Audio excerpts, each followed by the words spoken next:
پیغمبر صلی الله علیه وسلم میگه که الدین یسرون، دین آسان است.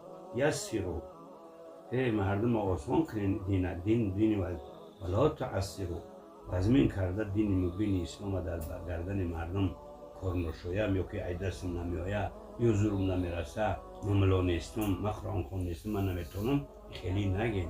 دین مبین اسلام همه میتونه. خلق کننده دین مبین اسلام الله رب العالمین ای، خلق کننده مخلوقات موجودات هم پروردگار که چه دین خیلی میکنه برای خلقی قوی همون خلقی که خیلیش خلق کرده است همون مردم نرست. دین آسان ای، فقط همین خواهد که ما وزمین کده میفهمونه مردم یا نمیفهمون.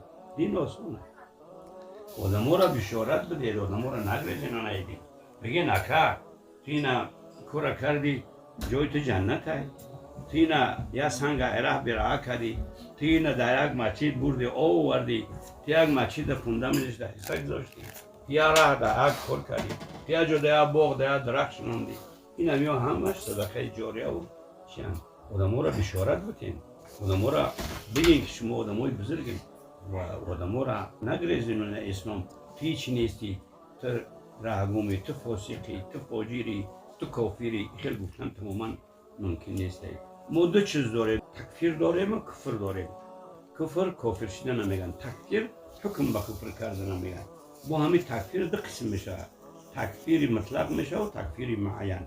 تکفیر معین ده یگون انسان حق نداره که یک شخص اگر کار کافری را هم کرده باشه تو کافری گفتن نمیشه.